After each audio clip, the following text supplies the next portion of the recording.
Hello everybody and welcome back to a brand new episode of Nostalgia Bit. I'm your host for this week, Cooper Britton, and I am joined by brand new actor, slated to play Dr. Gloom in the upcoming Avengers movie. That's it's good. George Sheard. That's good. Very good. Very good. Fuck you. Okay. Dr. Gloom. Accurate title, actually. I'll take that. That's a good one. I like that. You've been teeing that one up. That's good. I've been teeing that one up, yeah, all day. I'll give you that. All day. Dr. Gloom. Nice. If it's not obvious by the Dr. Gloom intro and probably the grin on my face, we're talking about superheroes, San Diego Comic-Con. There's been a plethora of Marvel announcements today, as well as a lot of Doctor Who announcements as well.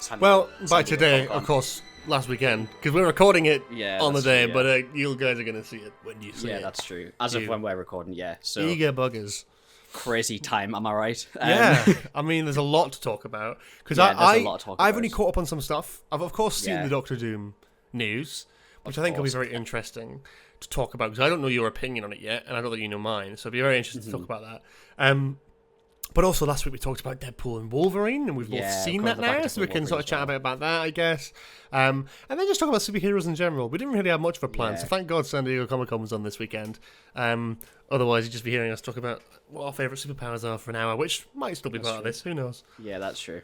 What do you want to start with? Do you want to start with Deadpool and Wolverine, get out of the way? Do you want to put a 5-minute timer on the clock? For 5 minutes? So we don't do this for half an hour. Well, so started with you really liked it, didn't you? Well, on Twitter, end of last episode, we said, what's your predicted rating going to be? That's true, we both said 8 out of 10. I came out of it saying 9 out of 10. I saw it on Thursday, and it's currently recording on Sunday, so it's like 4 days later. When you rate it 9 out of 10, are you rating it what in comparison to? And I'm not judging you based on that. It's a genuine question. I'm just curious as to your ranking system. I think it's hot, yeah. I'm judging 9 out of 10 on, like... I think as a... Oh, 9 out of 10's actually... Hang on. I don't even know what a 9 out of 10 would actually be. Because for me... But just say it, like, in terms of enjoyment in the cinema. In terms of, like, enjoyment, nostalgia. Like, genuinely, purely based on how it made me feel. Like, do you want to go into spoiler territory for this? I guess by this point it's probably been out a week, so I feel like we're sort of allowed to. If you haven't seen Deadpool and Wolverine, skip forward 5 minutes and we'll talk about other Marvel stuff. There you go. Based on my reaction to Johnny Storm, X-23 was already showing. Yeah, of course. The Wolverine mask, I absolutely lost my shit in the cinema. Like genuinely, like full on, like, and it's those things. It kind of like, yes, it has its issues. Yes, it has its plot holes. Yes, it has not that big of stakes, but at the same time, it is like such a good sequel to Deadpool 2. Like, it's a great sequel that also brings something new to the table. Like, it makes you realize that if you'd done another Deadpool movie, it probably would have been very samey to Deadpool 1 and 2. Like, you needed this extra, this extra boost. Like, even like Blade was amazing. Channing Tatum playing Gambit was incredible. Yeah. Blake Lively playing Lady Deadpool. Great. And Matthew McConaughey voicing Matthew McConaughey did one line for Cowboy Deadpool. Oh, did he? In the credits. Well, I was going to say, do you know who was apparently playing the Welsh? Paul Mullen. Paul Mullen, who's one of the strikers for Wrexham. And great. And, that's such a great... In the Logan bar scene, oh my god, what's his name? One of the other strikers for Wrexham plays the bartender. Incredible. I love that they've got them involved with that. Yeah. Do you know Baby Deadpool and Kid Deadpool were played by Ryan Reynolds' children? Incredible. Which is Nathan Fillion. Nathan Fillion played Headpool, who played Deadpool in the original Deadpool game. He was the voice of him. I think it was Nathan Fillion. I'm pretty sure. Yeah. Yeah. I think that's fair. I don't. Or is it? Oh no, is it Nolan North? It's Nolan North. North. But yeah, Nathan Fillion, phenomenal. Great. Yeah. I love that. So many great things. I think that's a level of appreciation and sort of Easter eggs that I really like. So for me, I said it was. I thought it might be an 8 out of 10, and I would like it to be an 8 out of 10. Honestly, probably a 7. If I had to be like really honest, I think for me, you have to rate it on different things. If I rate it as like a cinema experience, 9 out of 10. I enjoy it. I thoroughly enjoyed it. I had a great time at the cinema. It's probably the most fun I've had with a Marvel movie. Watching it for the first time in a long time. And like No Way Home is a great example of that. No Way Home for me, coming out in the cinema, was a 10 out of 10. I'd just seen it. Phenomenal cinema experience. No Way Home 10 months later watching it on DVD in my flat by myself, yeah, probably 7 out of 10, right? I think it lowers depending on the experience you have. And I think, for me, some stuff in Deadpool, there were issues. And for me, they are very MCU-y kind of issues. One big thing, the thing is, I always say I love Deadpool. I think the jokes were brilliant. There's some real laugh-out-loud moments. One of my favourites is saying... Oh, the opening scene is a great way to kind of put off the rumours of going, how are you going to tackle the whole Logan thing? Well, perfectly, by addressing it head-on and completely defiling Hugh Jackman's Wolverine corpse. Such a good idea. Great idea. I love some of the lines in it. I mean, one of my favourite was when he was talking to Gambit and he said, "Who was your vocal coach?" The fucking Minions. I was like, that is just like, I don't know why that tickled me, but it did. No, my favourite line was in the opening when he picks up Logan's body and he goes, "There's 300 and whatever bones in the body, but an extra one if you're watching like this specific movie." And the movie that he's referencing is one that Blake's in. Oh, that's sweet. The thing is, references like that is just really funny, and I like just like little things. Yeah, it's great, and I love like when they were fighting in the car, and very briefly, the Greatest Showman soundtrack came on. I kind of wish they kept it for the whole scene. That would have been very funny. Yeah. But obviously, I know why they didn't, because they've got a good song lined up there anyway, so that's fine. For me, it suffers from problems with other MCU films, and it is the same thing, like when, for example, when Chris Evans showed up, there is a moment where they hide him so much, and you can kind of tell what it's going to be, and he pulls the hood down, he turns around, and they fucking do it again! They do the 6 seconds of silence, and my audience didn't react. My audience were just kind of like, oh, cool.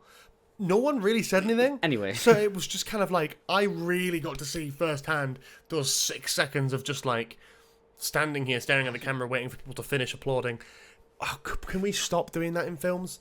If people are going to applaud, they have to applaud over the film because it tarnishes the film in the long run. Little nitpicks, though. The film was good. I thoroughly enjoyed it. I did think that... And it left me wanting more. I love that. I don't think it was better than Deadpool 2. I think it was maybe slightly better than Deadpool 1. That's probably my ranking of it. I don't think it's beats Deadpool 2 in terms of being a strictly Deadpool film. I think if this film didn't have to rely on these cameos and things and Easter eggs and references, it would be a bit of a weaker film. Do you know what I mean? If it was more serious and less comedy, it wouldn't get anywhere near the sort of credit that it gets. And I think it's great. Don't get me wrong. I thoroughly enjoyed it, but I did think there's some stuff where I'm like, oh, I kind of wish there was I don't know, a bit more story in this. Do you think it'll age better than No Way Home? Yes. 100%. Yeah. I agree. Love No Way Home. No Way Home, but No Way Home actually looks bad in places. Like, it is a lot of green screen and stuff. No Way Home's brilliant, and I enjoy that film. Don't get me wrong, I do. But it's just that disappointment from the theatre to that. But then maybe, I don't know, because I think the villain performances are better in No Way Home. Yeah. Willem Dafoe is on form in that, and in here, like, Cassandra Nova's great, but nothing like too exciting. Have you seen... Sorry, this is completely off topic. Yeah. Have you seen the new Nike advert that Willem Dafoe does the voiceover for? I've seen the opening of it. I haven't watched the whole thing. It's absolutely phenomenal. Is it? Like, it's actually Willem Dafoe on point. Like, the narration, his voiceover for that is phenomenal. Does he talk about teeth? Complete side point.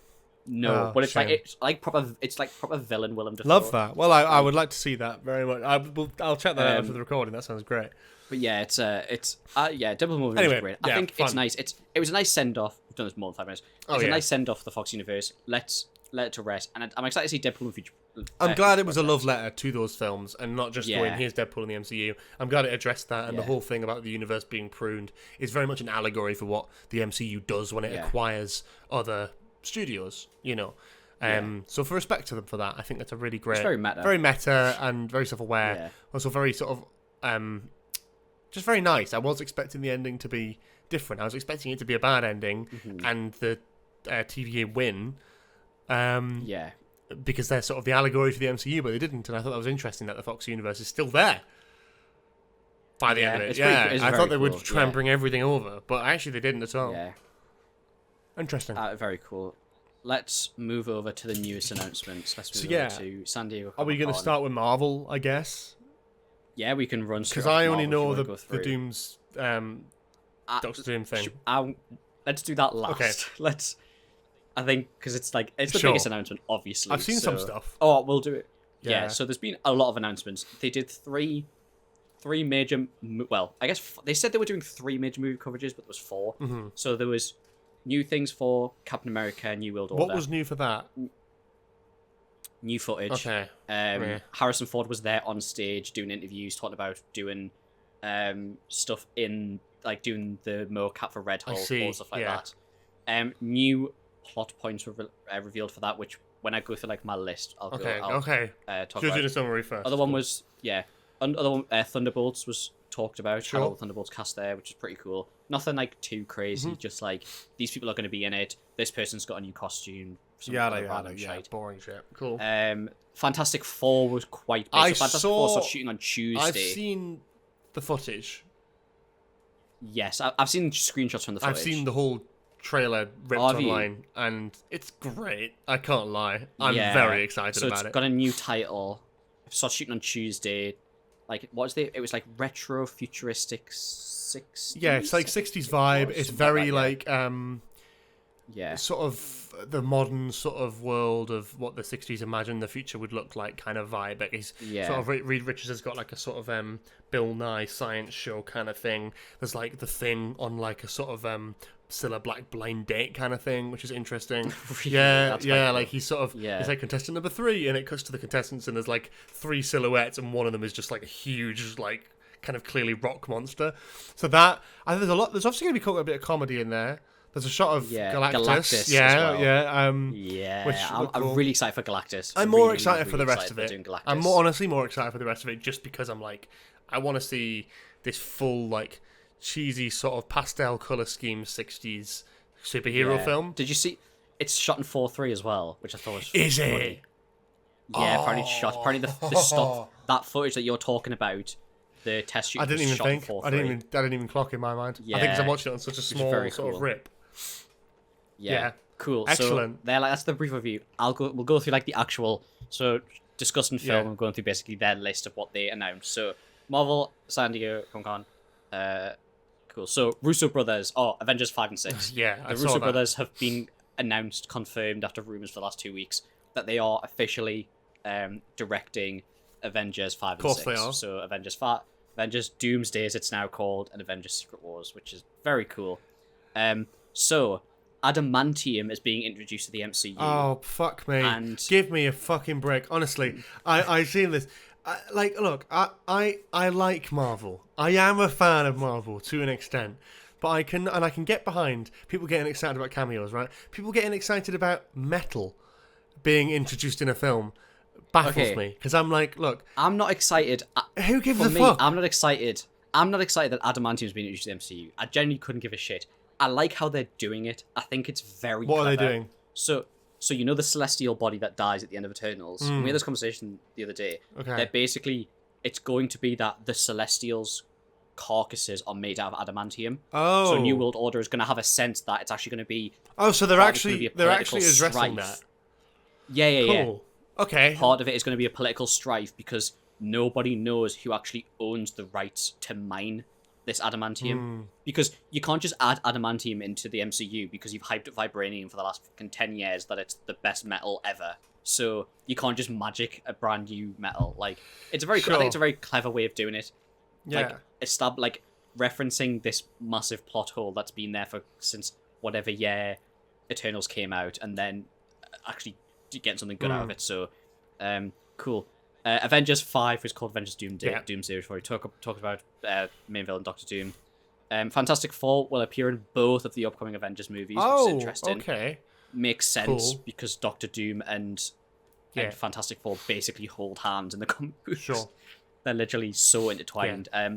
It also kind of gives an inkling on potentially where Fantastic Four is going to be set and or how the movie might end, because if it's not in the same place as our MCU, there's going to have to be some sort of timey-wimey shit to get them to wonder if that makes they're sense. In the other universe. Yeah. Interesting. It's going to be some sort of it could be to do with Secret Wars and Battle World and everything. It's going to be important, otherwise they wouldn't be doing it. But I'm honestly gassed that they're finally doing something with the Fantastic Four, because it was announced in 2019 that they were going to do a Fantastic Four film. So I'm delighted to see that they're actually doing it, and it looks good. Yeah. I didn't think it would. It's also not an origin movie, which is pretty cool. It's a very clever idea. It's not? No. Unless they've changed it, but when they announced it, it's not an origin. I could have sworn movie. in the test footage, Ben Grimm, you see him pre-Rock Monster. Oh, really? Because when they first announced it, they said they've done Fantastic Four's been done so many times that they're not doing an origin story movie. Okay, like what they did with Spider-Man. Fantastic Four. Yeah, like Fantastic Four's already announced. It's called Fantastic Four First Steps, by the way. Sure. I couldn't remember what it's called. First Steps. Yeah, that's the title. Which I guess First Steps you could take as an origin movie. But when they first announced it, they were like, oh yeah, we don't want to do an origin movie. Yeah. It's been done like so many times. We just want to have them already established. I'd quite like to see an origin movie, but at the same time... I honestly wouldn't mind an origin movie, because I personally never watched the Fant Four Stick one. Nor did I. And I loved the one growing up, but you kind of... So long ago, I kind of barely remember what that was about. I think they go into space and there's like space rays or some shit. I think that's what I remember. But then the test footage had them in space suits, so that's what I'm thinking. Maybe we will see it. Unless the very start of the movie is just going to be the origin story, and it's not going to be like an entire movie. I think it'll be that, and then we'll get a little origin story segment. I think it'll start where they're already there and established. It's going to be like, hey, we're the Fantastic Four. You might be wondering how we got here. I hope fucking not. All of origin story. Oh yeah, the opening could be in modern day, but then you're doing a bit of a Captain America thing, and that's kind of boring to me. But sure. Yeah. Avengers Secret War's got a new logo. Looks sick. It's very reminiscent to the Infinity War logo. Sure, yeah. Very it looks similar. Good. Okay. Cool. So exclusive footage in Captain America: Brave New World. So the Celestials is made out of adamantium, with many governments wanting it. So there's going to be some sort of political strife. President Ross becomes the Red Hulk. No shit. At a podium. Could have told you that. No, at a podium in front of the White House. Oh. So giving a speech, he becomes like that's one of the first times they've shown Red Hulk properly. Okay. I saw another thing that Harrison Ford was saying, that it's like the funniest job he's at, like doing the mocap for Hulk's like the stupidest thing he's ever can't believe they got him to do the mocap. He was doing it on stage. I saw that. He was doing a Hulk impression on stage. He was sort of carrying it out. The one thing I was very hesitant about casting Harrison Ford was I was like, I don't know if he's going to like enjoy it, like he's going to get into it. I will say something. Harrison Ford enjoys everything he does bar Star Wars. He loves everything. Oh yeah, he loves. Have you seen him talk about Indiana Jones, breaking down, crying on an interview talking about Indiana Jones? He loves doing that. He loves doing all of his actiony stuff. He loved doing the Blade Runner sequel. He's loving being in Marvel, being the fucking Red Hulk. Probably doesn't know what it is, but he's loving it. And it's whenever he talks about Star Wars and Harrison Ford, I think that's what he detests the most. He's done very well as well, because there were so many interviews leading up to. He has. He's hidden it really well, hasn't he? Where people were asking about Red Hulk, like, what the hell's a Red Hulk? Yeah. It's very good. I saw that, and that was a funny clip. Yeah, it's and then obviously the biggest announcement. Oh, actually, I'll do the. So John Carlo's character's got a name now. Giancarlo, I did see this. Order. Yes. He's called Sidewinder, the King of the Serpent Society. Yeah. Not a clue. They were gonna do. I'm gonna be honest. So the only thing I don't know much about Serpent Society. The only thing I do know is that Civil War was originally teased to be Captain America 3 Serpent Society. Ah, really? And then it was on part of their original slate. I don't know if you remember, you can probably go back and watch the Comic-Con footage. Kevin Feige was like, started with it and went, this is Captain America 3 Serpent Society, and then they went through the whole timeline, all yada yada yada yada, all the way to like Infinity War, whatever it was called. Could call it Infinity Game. And Endgame. And then they went back and were going, there's something, I'm not really sure about this Serpent Society thing. And then we're like, it's Civil War. Cool. And they sort of like, duked him out. I don't know what that is, but I love Giancarlo Esposito, and I think if you're gonna, I'm excited. I'm excited because I think Giancarlo Esposito, if you're gonna cast him in something, you got to make it good. So I'm expecting big things from the Serpent Society thing, just because it's Giancarlo Esposito. Yeah, they were saying that like they're trying to go back to like Civil War. I think they said Winter Soldier. They're trying to give the New World Order like a not Civil Soldier, Winter Soldier vibe. It looks like it. It looks like it. Yeah. So long as you get the political stuff right, because if that is poorly aged, you're fucked, right? And that's the thing. There's a lot of stuff going on in the world right now, and what you can't really afford to do is have any sort of political allegories in there. I believe at one point there was going to be like an Israeli superhero in there or something. I think that's what there's a lot of like reshoots about, and I think it's a very contentious sort of subject, and I think Marvel should fucking stay as far away from it as possible, because Christ, they will not be able to handle it well at all. But who knows? Hopefully it comes out and it's a good political sort of satire superhero thriller film, whatever, that doesn't sort of have any horrendous biases in the real world. Is all I can hope. Because if I watch it and I'm like, ooh, that rubs me up the wrong way, don't like that, then I'd love it to be good. I'd love them to manage to do the Winter Soldier style well, because I think from the trailers it seems like it's going to be quite a political movie. I think it's going to be difficult to get because they really need to get this spot on. I just don't know if they will. I'm worried about, especially after, because I know Falcon and Winter Soldier got quite a lot of stick for it being very political, like badly political though. My worry is the whole thing with the Red Hulk. As soon as you bring in something like that, it stops being the intricate character piece that was Winter Soldier. Winter Soldier wasn't just cool because it was a modern day spy action film. It was because it was a very personal story and the villain wasn't a giant fucking monster. Yeah. Red Hulk Harrison Ford is very, very reminiscent to me of evil giant robot Jeff Bridges from Iron Man 1. And it's that same vibe of like, it's not normal guy in a big fucking suit of something who's just a dumb fucker who the superhero has to defeat. Boring. Like, villains with actual character stakes, that's interesting. I don't want to see President Ross just be like, I don't like you. You're not Steve Rogers. I'm red now. Die. I think that would be really boring, actually. And I think if you're gonna go, we're trying to do Winter Soldier again, cool. But you have to make it good. You can't just say it's gonna be Winter Soldier because they're doing a spy thing. It has to be fucking good. Yeah, because it's like, it's almost like, well, it's not really clear if there is a main villain, which I hope there isn't a main villain because obviously John Carlo's there. It's got to be complex. President Ross is Red Hulk. And I thought Falcon and Winter Soldier, although not a perfect series, was quite politically intelligent and had a lot going for it, especially in terms of that final episode, in terms of the speech that Sam Wilson gives to the senators. I thought that was brilliant. I thought it was really, really well crafted and a really good message to put out there. It's like the real villains aren't the ones that they're fighting. And I think that's interesting. But can you do that again on a bigger scale with a film? Fingers crossed. I am not entirely hopeful, but my God, I really do hope it works. I hope I hope it's good, genuinely. I just hope I love the concept. I hope any film is good. For it. Yeah. I don't want... But I hope... Yeah. I don't know. I just hope... Because I think Captain America's... It's quite a stepping stone, like, because really this is kind of where you're starting a new Avengers as well. Of course, like, it's almost like the first Avenger all over again, like that kind of, you're kind of in that kind of position. You have to get this right. Be cool. Yeah, 100%. Yeah. I like getting Sam new Falcon Wilson as well. Yeah, new Falcon. We'll get to see the new Falcon. But I like Sam Wilson as Captain America. I think it's a great progression for that story. It feels right. It's absolutely coming at the right time, and I think. I'm interested to see it, but I want it to do well. I want it to be good. I don't want to see the reviews being shit before I go into it. Otherwise, I just might not even see it. I don't know if it has a release date. It's either the end of this year or starting next year. I am dying to talk about Doctor Doom. We're not there yet. Fuck! We're not there yet. There's more. What more? My guy. About Captain America? So, Thunderbolts. Oh, get over this quickly.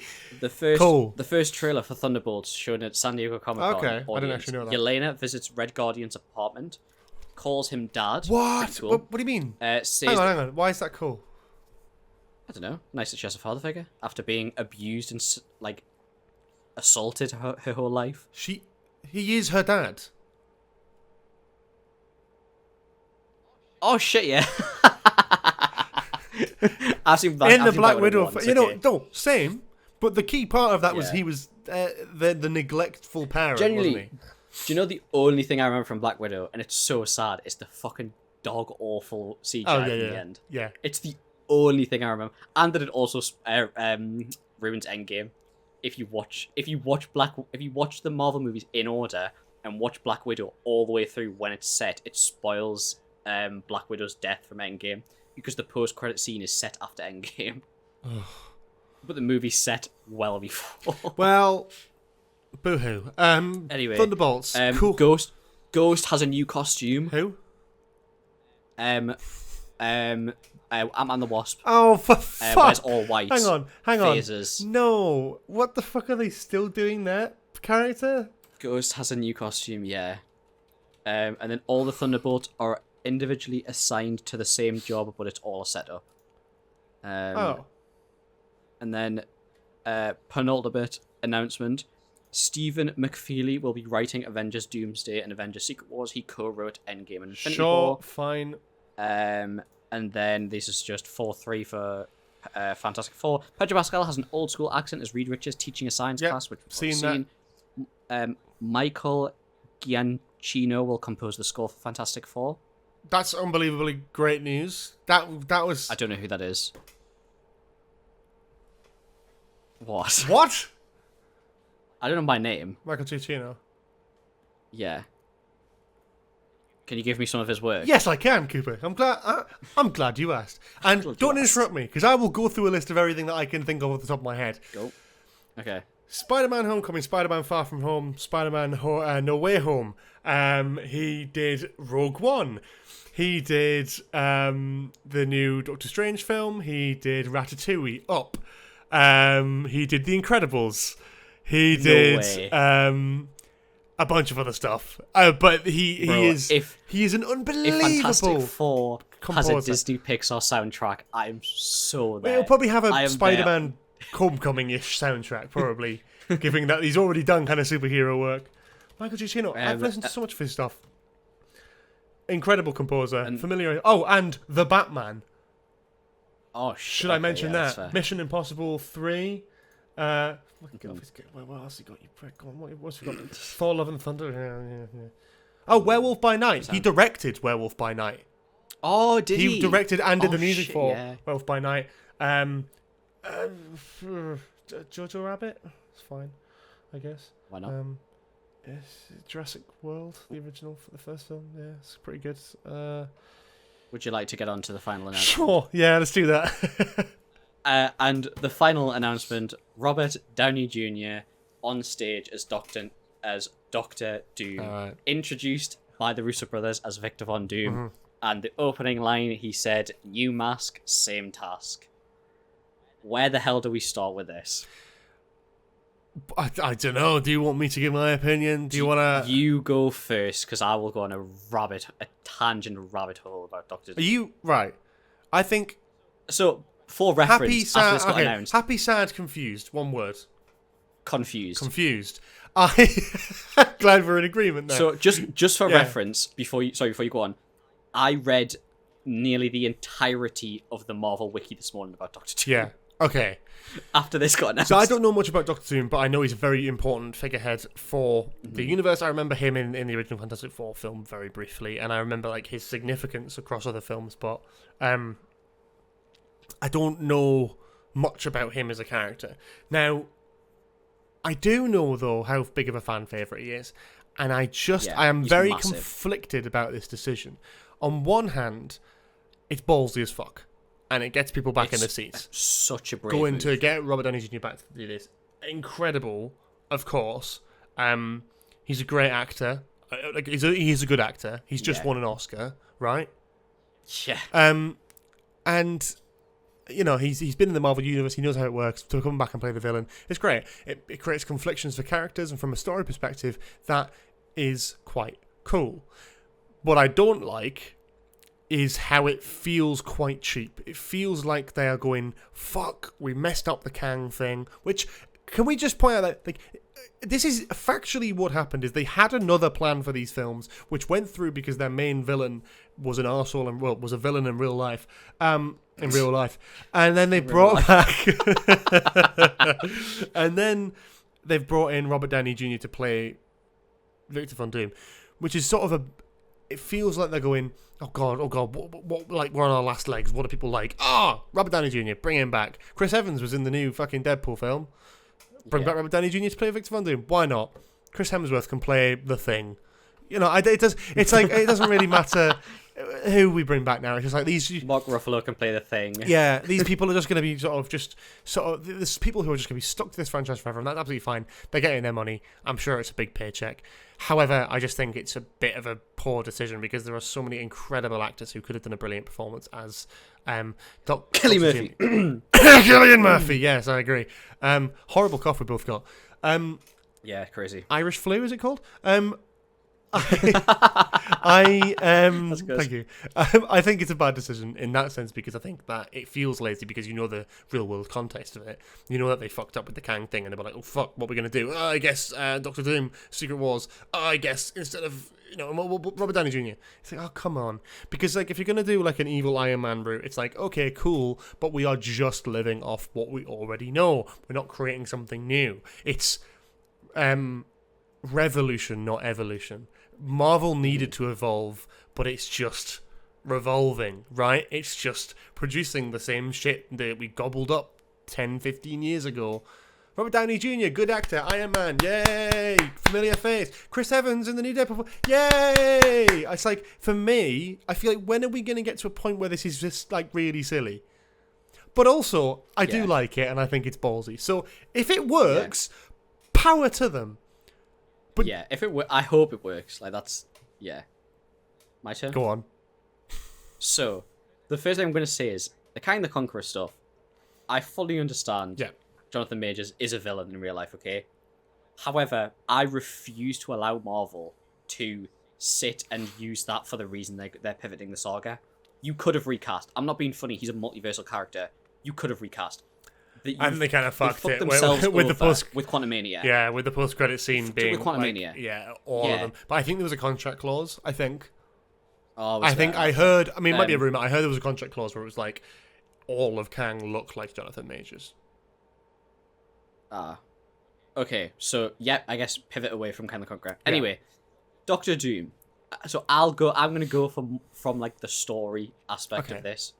So bearing in mind, right? Secret Wars has been stated that it is the end of the multiverse saga, right?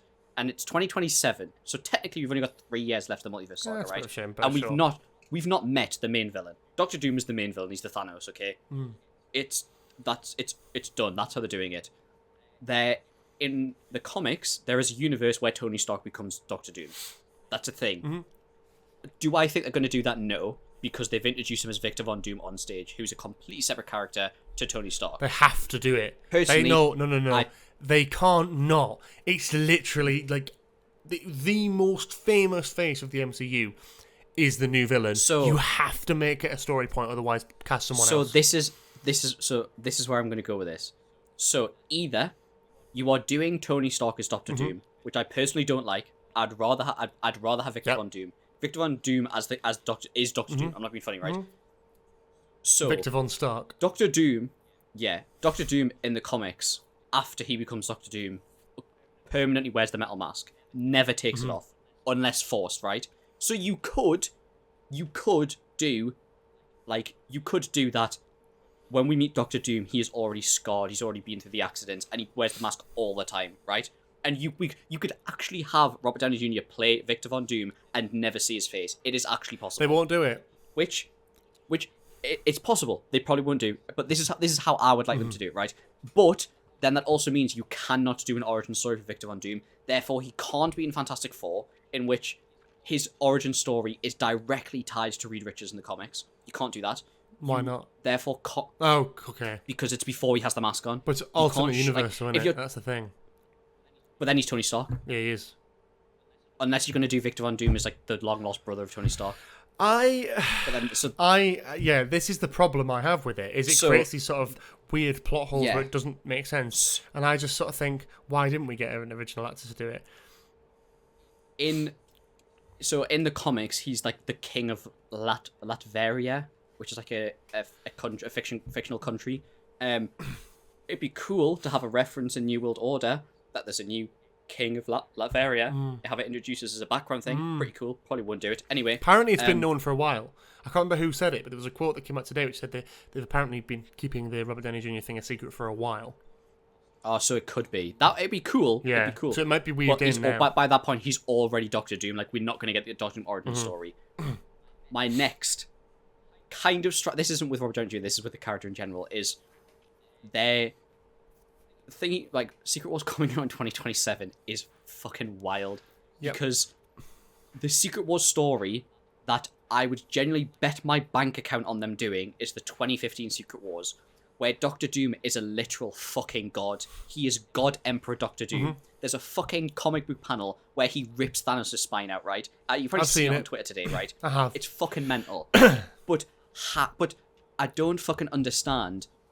Like, we don't have stakes for this villain. Like, he's going to, let's say he has a fucking cameo in New World Order. He's the villain in Doomsday, and then there's a god in Secret Wars. Like, there's stakes, but there's fuck all there. Like, we don't have any connection to the villain. Shall I tell you what I think? Because I'm going off what I read this morning. Sure, about, and that no. The only way, because the only way to up Thanos, Doctor Doom is a normal character, is not a fucking godlike character. Mm-hmm. He has to create his own battle world. He has to become this fucking. Mm-hmm. He will cause Secret entire Wars. Universe. That's what'll happen, and it has to happen. That's what it is. My thinking is this is a huge misdirection. That's this is my theory. Okay. Or do you think it's a bait and switch for someone else? I think it's a bait and switch for someone else. And I think it's such a massive thing that will get people in seats. I think they're doing the two-parter.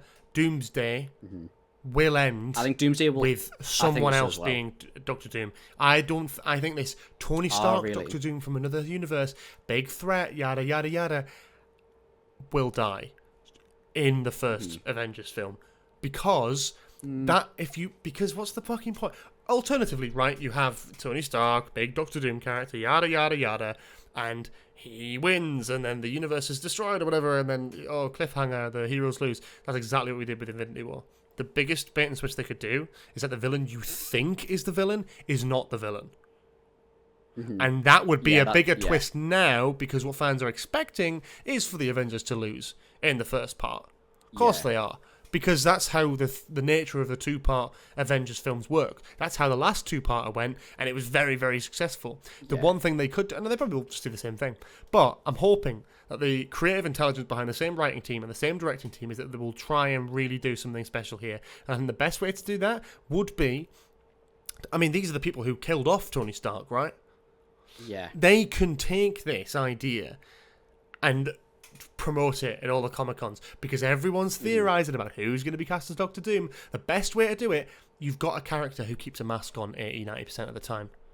What a fucking golden opportunity to announce that Robert Downey Jr. is playing Doctor Doom, to then turn around and go, oh, actually, he's not the Doctor Doom. The Doctor Doom is Cillian Murphy, right? That would be the right. That would be the way to do it. I just find it bizarre. I just find it bizarre that they introduced him as Victor Von Doom. That's what's thrown. But I have a feeling that was I have a feeling that was a little slip up of the tongue. I don't think that's exactly to be taken as face value, because they were talking about casting Victor Von Doom, casting Doctor Doom, yada yada. I think they're just doing this, and I think genuinely they're doing it so people go, oh, okay, and accept it and stop thinking about it. And then when the film comes out, it'll be like, this is Doctor Doom. This is who he is. Iron Man from a different dimension. Cool, cool, cool.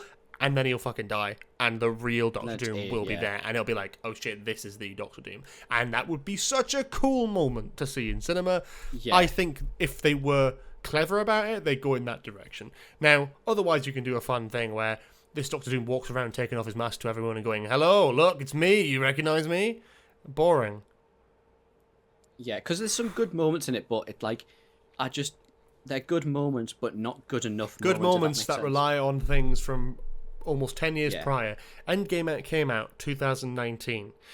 This comes out 2027. This comes out 8 years after Endgame. You cannot have emotional connections that are sort of trying to ride off this thing of going, oh my god, Spider-Man sees Doctor Doom's face and it's Robert Downey Jr. and he's like, oh my god, oh. He's like, oh, fuck off at that point. Just crack on with the story. I want to see a new villain. I want to see a new villain done well. And I think this is a really interesting opportunity. Yeah. But I think if they're going to do it to have him walk around, taking off his mask, which he shouldn't be doing anyway, and going, oh, hi everyone, it's me, Robert Downey Jr. I'm a villain now.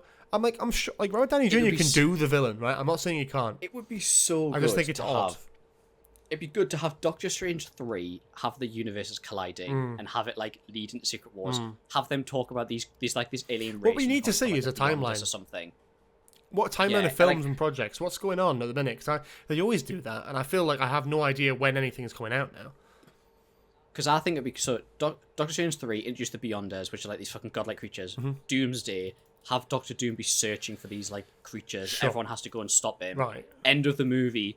Tony Stark Doctor Doom finds the Beyonders, and then because that's announced Kelly now. Murphy's Doctor Doom comes in. That's the thing is that's announced now, so there's a precedent to see like him again as Doctor Doom. So I'm excited for that, but I'm hoping it's a bait and switch. I'm hoping he's not the big bad for both of those films. I'm hoping there'll be a bait and switch. I really hope, no matter who's playing Doctor Doom, I hope in Secret Wars they recreate that Thanos panel when he rips Thanos' spine out. They will.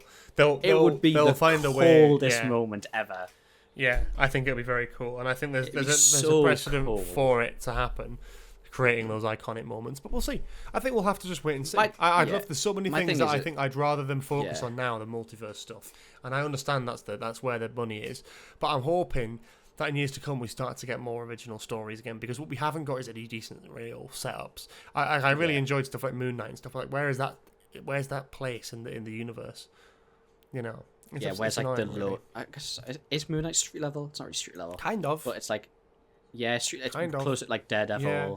What Spider-Man's going to be. Hopefully, yeah. Well, we'll see. That's what they're talking about. But yeah, I'm excited for Tony Stark to play Doctor Doom. Robert Downey Jr. to play Doctor Doom. But like, I have my worries. But I have that with all. Of course, it's kind of the same sort of thing. I'm excited, but I'm not a writer. No, I just read things on Wikipedia pages and try and put dots together. Like, yours is a pretty good theory. I think that's where, if I was sort of tasked with doing that, and I was given the tools of, right, you got Robert Downey Jr. being announced, Doctor Doom, you know that's going to be controversial, and it is. It creates conversation. I think that's the only way you can take it. That would please everyone. And I think it would be interesting as well, because you can't do it where big, powerful man destroys the universe and wins in the first film, and then they get beaten in the second film. Yeah. Okay. But I want to see, like, I almost want to see Secret Wars end with devastation. Secret Wars is fucking devastation. But in a way that the universe doesn't feel as big after. Marvel is too big. There is too many characters to the point where they're going, we can't put everyone in Secret Wars. They know they can't. Mm-hmm. They haven't got the time for it. They can't do what they did with Infinity War and Endgame because there are now too many characters. You've got so many new superheroes and characters. Eternals, Moon Knight, Shang-Chi, like She-Hulk.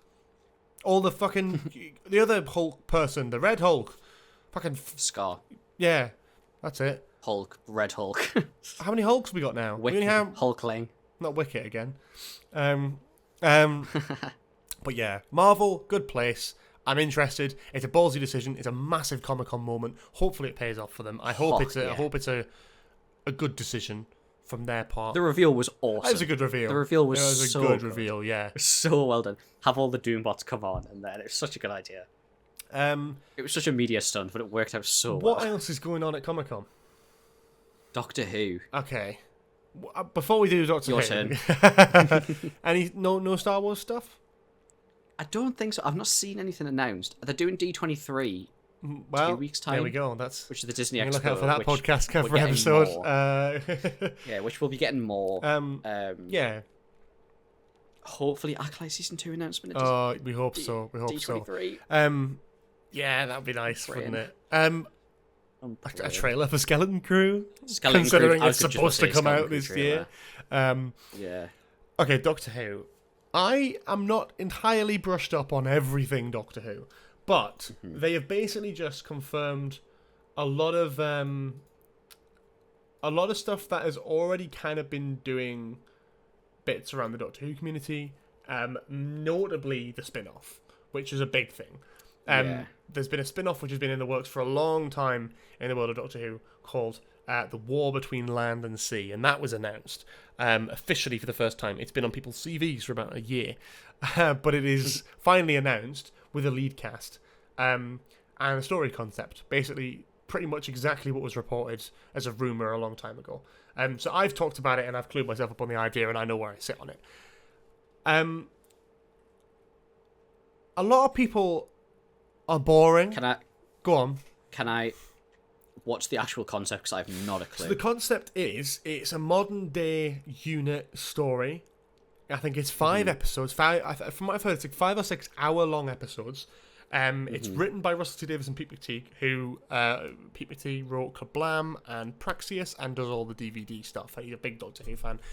Great writer. I don't think I had the best episodes in Jodie's era, but he's a great writer. And Russell, of course, coming back. can't remember who's directing it, but I think it's one of the ones from the most recent series. Very good.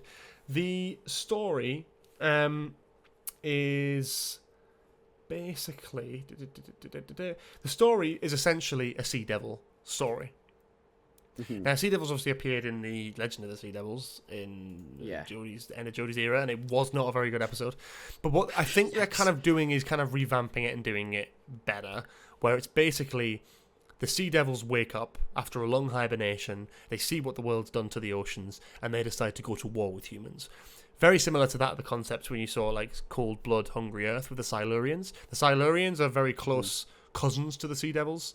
They live underground. They're like prehistoric creatures who are native to Earth but live underground before humans came along. And the Sea Devils are the equivalent but amphibious creatures, which was never explained in the Jodie episode. So that's just kind of fun, isn't it? But that's how it started. They're cousins. They usually share stories in Classic Who, Silurians and Sea Devils. So it has Sea Devils, it has Silurians, and it's a unit story, basically about the preventing war. Oh, okay, yeah, that makes sense. Now, it's not really clear as to what beyond that it's going to be. It does star Russell Tovey and Gugu. I can't pronounce his name. I feel really bad, but I butcher everyone's fucking names in this podcast. Gugu Batha Raw, who played. They've both been in Doctor Who before. So Russell Tovey was the young lad. He was actually called Alonzo in David Tennant's era, because there was a joke about him being called Alonzo, so David Tennant could then say Alonzo. He was in the Voyage of the Damned episode. Okay. And the other actress was played Tish, which was Martha Jones' sister. Oh, yeah. So, and she was also in Loki season 1. Oh, is she? Maybe season 2, because I haven't seen it. But she was the sort of soft head of the TVA. Do you know who I mean? Yes. Yeah. Yes. Yeah. Not Ravonna Renslayer. I don't know what is that?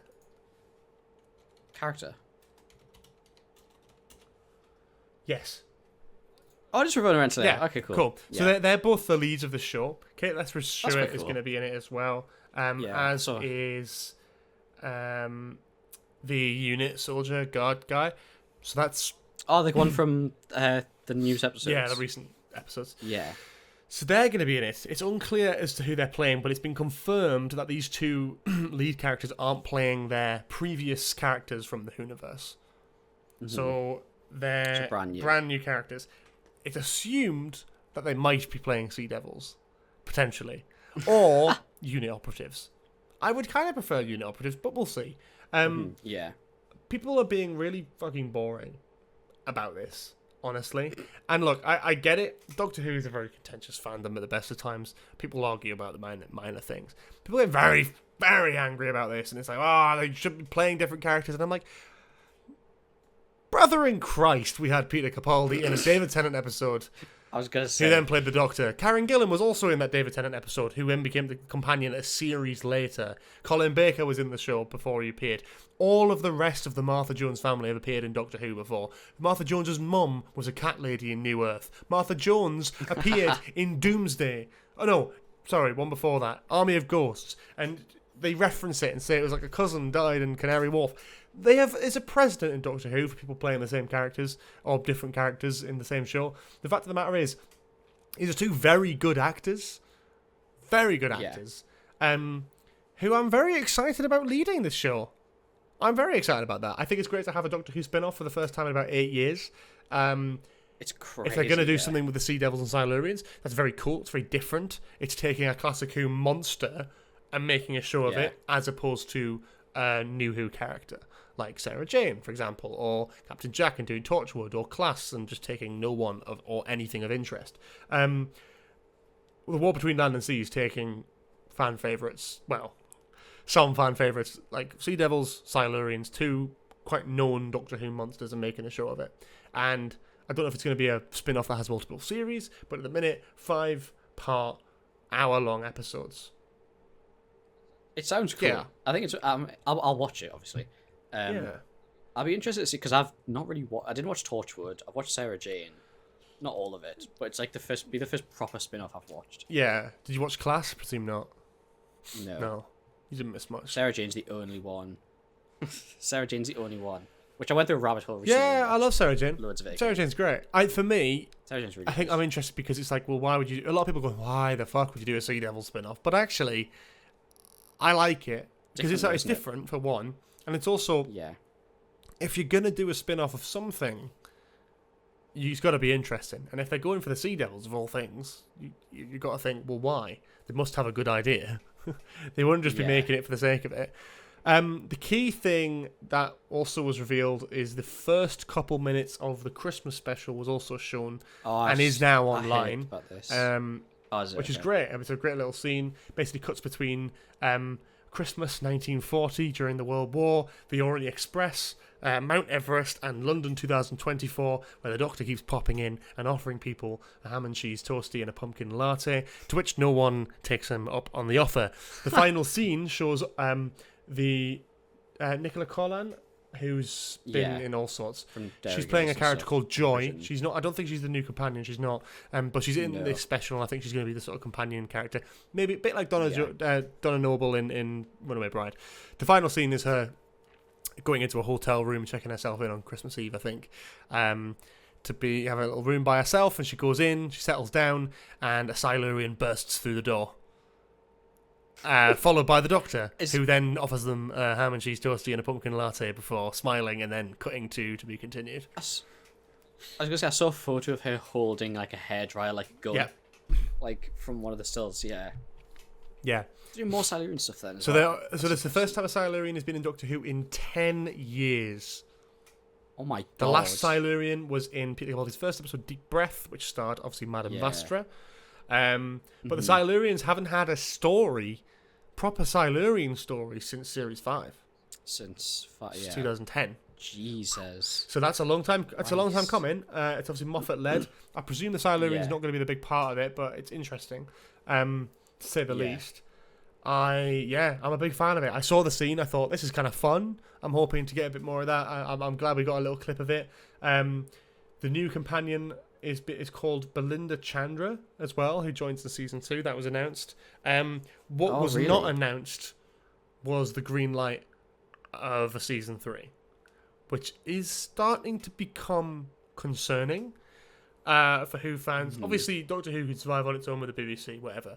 But this thing with Disney is so massive that you kind of worry not getting that news. The first season has come out in its entirety. The specials have been out. The finale came out. Nothing. They go to San Diego Comic-Con. Hall H. Nothing. I wonder if they're going to do something at Expo. I doubt they'll have it spotted at Expo. I doubt it'll be a big thing because it's not a Disney-led thing, is it? Yeah, it's true. But I would hope that maybe after the Christmas special end of this year, ahead of season 2 coming out, that we will get some confirmation of a third season, because at the minute, the way the shooting schedule goes, they're about to start filming The War Between Land and the Sea. I believe they haven't started filming it yet. But it's about to go into production, so that's exciting. That'll probably be shooting for the rest of this year. It's only 5 episodes, so it shouldn't be too bad. And once that's done, you'd expect them to start doing season 3. However, it's completely up in the air. And the way Russell pitched it was as a 2-series arc for this show and this era, and then it will continue and they'll do another 2-series arcs. They'll get them commissioned in 2-season blocks. So if we do get more commissioned, it will be a season 3 and a season 4. If not, it'll just come back to the BBC. But I have no doubt it'll continue. It's just more up in the air because we don't know what Disney does really, and you know how difficult streaming platforms can be to break through one. So but yeah, nothing really more than that. They kind of just talked about the series, kind of reminisced about it. We got a little bit of exclusive footage there, which was fun. But for the most part, the biggest sort of news to come out of it, was the clip from the upcoming Christmas special, and of course the confirmation finally of the spin-off. Yeah. Cool they're doing a spin-off. I'm quite excited for the spin-off. The spin-off is probably the thing I'm most excited about, because it's something different, it's something new. I know what Doctor Who Season 2 is going to be. I can picture it now. I know what the Christmas special is going to be. A spin-off, I cannot, for the life of me, picture what this is going to look like. And cool. I'm excited to see some of the inevitable filming photos as soon as they go on location and start shooting with Sea Devils. If they're getting the most out of that unit set, I'll tell you that much. Oh, God, yeah. Yeah. But people wanted a unit spin-off, and I feel like this is probably the closest we're going to get to it. I hope it's a limited series, honestly. I really, really hope it's a limited series, not like a Series 1, Series 2, Series 3 thing. I think that'd be really cool because a lot of shows try this format now, and it's great to have that as like this is part of the universe, and it's important for maybe Season 2. But, yeah, I have a feeling this is going to come out after Season 2 as well. I think so. If it's only filming now. Yeah. I would have thought that this would come out end of 2025, maybe even 2026. I don't know. When's Season 2 penciled for next year? Early next year, yeah, like March. Okay, so like definitely then. Yeah, probably. There's no way they'll put it January to March. There's no way. But yeah, that's all I know from the Doctor Who side of things. Yeah. Yeah. That's a lot. Still, that's a lot of stuff from San Diego Comic-Con. It is a lot, and I feel like San Diego Comic-Con's been dead for a few years, and then all of a sudden, I think since COVID, it's kind of sort of knocked off a little bit. But it's been very exciting to kind of talk about all this news, and hopefully we can return and do another podcast episode when D23 happens, and talk about all the announcements from that, if there are. Star Wars. Star Wars. Yeah, I think we're about due some Star Wars announcements because it has been a while. We know there's another animated series in the works. We know there's a lot of other stuff in the works, but nothing's been locked in yet. Skeleton Crew needs a trailer. I have a feeling we're going to get some really exciting... Mando and Grogu as well, which I think is starting production in January next year. Yeah, I'm pretty sure. So I'm excited for that. I think we could definitely get some sort of stuff. We're expecting to see some information about the Rey film coming soon as well. Just some information about any of them. Yeah, would be nice, I suppose. Got like a massive drop at Star Celebration last year and then nothing. I'm interested. I think we will probably get some stuff. I think they obviously did Star Wars Celebration last year. That's been about a year and a half. D23 will be a good time to then start announcing stuff. I don't know if it'll be streamed online. Maybe. We'll see. I'm not sure. But I will keep an eye out. And if there are some big announcements in one big day, we'll probably cover them here on Nostalgia Bits. If you are interested in that, please do obviously give us a follow. Check out all the socials, all that sort of thing. And you can stay tuned for our coverage of that. If and when there is a D23 with a lot of big, exciting announcements to give us an hour worth of content. I think it's 9th of August, they said, was D23, so we'll keep an eye out. I'll double check the date, but I'm sure it's in the 9th. Sure. So it's sometime soon. It's like 2 weeks, just under 2 weeks. Anyway, excellent. Shall we move on to our only dedicated section? Yeah, we should. Where I have found a... Okay, this is... I'm going to put a content warning for this. Really? This Just News is our dedicated section where only now we basically find a funny news story. God. Because this could be funny, but there is mention of some not so nice things in this. Oh. But we'll get into it. Things anyway, we can't joke about then. Sky News, the 28th of... Nope, that's today. I don't know when it's... The 14th of June. Crocodile that lunged at children is shot and cooked for local residents in Northern Australia. He's shot and cooked? Oh, no! Cooked. That's the Geordie accent coming in strong there. In Northern Australia. Lunged at children. It was a rather large traditional feast and there was a few full bellies, police say. Oh, that's so horrible. A problem, in quotation marks, crocodile that was stalking both adults and children has been shot and cooked for a local Aboriginal community, police in Australia have said. The 3.63 metre long reptile moved into the River Bairns in the Northern Territory town of Bulla following flooding earlier in the year, emergency services said. That's horrible. Since then, it has been stalking and lunging out of the water at children and adults, they added. It has also taken multiple community dogs, the police says. Okay, fine. Kill it. What? If it's eating the dogs, kill it. The dogs. Yeah. Yeah, exactly. Adults and children? Fine by me. No problem, the officer. As many as you want. Dogs? No. Dogs? No. Absolutely fucking not. It's, following discussions with local residents, the crocodile was shot to ensure it did not continue to pose a significant risk to the community. Oh, I haven't heard that before. Fucking hell. The large salty was then taken into Bulla, where the community prepared it for a feast in the traditional manner, police said.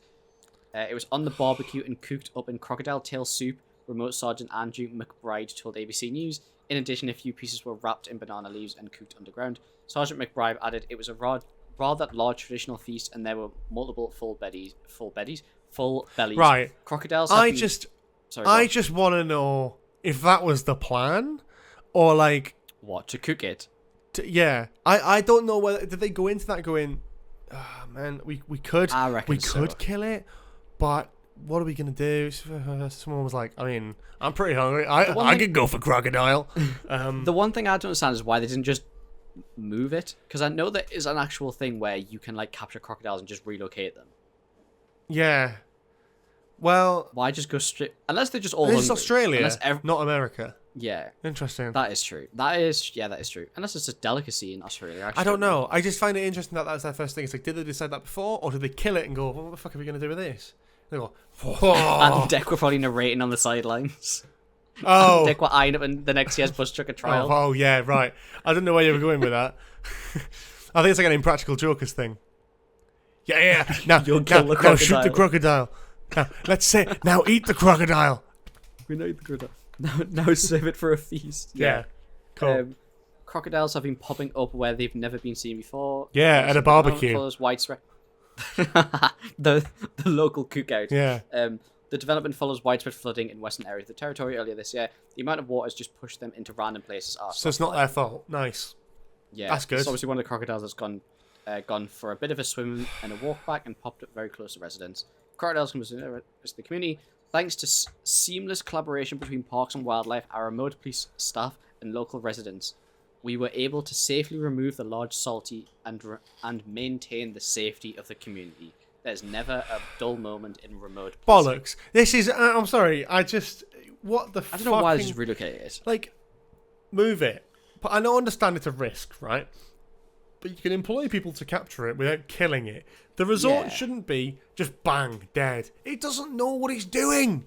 It's a fucking unless animal. This is like an actual unless this is an actual like proper Australian thing. You know, like they always say, oh, it's such an American thing, it's such a British thing. Maybe it is an Australian thing. Unless this is genuinely such an Australian thing. To kill crocodiles and eat them. It's huge as well. 3.5 meters Aye, man. long. Let's just send that down to Toby Carvery. They'd have a field day with that. Honestly. Some sort of buffet. All you can eat. Crocodile, 3-meter crocodile. What do you eat crocodile with? Do you ever fry up? Couple peppers, bit of garlic, salt and pepper? Fajitas. Oh, that could be quite nice. Crocodile fajitas. Oh, how would crocodile? I don't even know what crocodile would taste like. I presume like pork. That's so bold. Well, the tail's probably very meaty. Yeah. The legs, the thighs probably are as well. God damn. Your crocodile thighs are probably. Damn, fucking thunder thighs over here. Get that shot in the fucking head. The thunder thighs salty. Yeah, it's a little bit sad. I think the dog's bit was like, yeah, let's take I'm not being funny. I'm not being funny. If they hadn't put in that it's taken multiple community dogs, I would have more of a problem with it. I think the dogs that have been taken, I think that's disgusting. Mm-hmm. I find it bizarre. I think it's very... I love that they took photos of it as well. Yeah, just to sort of show it off. Online. I can't bear it. What a silly story. What silly people. Getting a photo. Look at that. Look at the right at the beginning of the article. The dickhead. The guy. Posing with a fucking dead crocodile. Absolute subhuman scum. Anyway. Thank you for listening to this week's episode of Nostalgia Bit. If you enjoyed and you I enjoyed it. Please leave us a like. I did as well. Do you know what? I enjoy talking Marvel as much as... I enjoyed it. Marvel's not the best way. If it's not blatantly obvious already, I enjoy talking about Marvel. I enjoy talking about Marvel. If you enjoyed this week... Sometimes. To an extent. Sometimes. Please leave us a like on YouTube and leave a comment. Let us know what you think of Robert Downey Jr. returning as Dr. Doom or Victor Von Doom or Tony Stark. We don't fully know yet. Whoever the fuck he is. Spotify now. Sorry. Just leave a comment as well. So leave us a comment on Spotify as well. Comment. And also, while you're there, leave us a hearty 5-star review. It really helps. Make sure you check out Twitter, TikTok, Instagram, all the socials. And we will see you next week for... Is it the special episode next week? I think it might be. I've got a special episode lined up for next week that I'm very excited about. And by special episode, I mean Cooper has no idea what this is. I have no idea what we're doing next week. I'm cooking. So you will actually find out. I'm cooking. I find out. And I am not cooking a 3-meter long alligator. No, crocodile. Fuck. I knew you were gonna. I knew you were gonna say that. Thank you for watching and listening, and we will see you next week. Bye.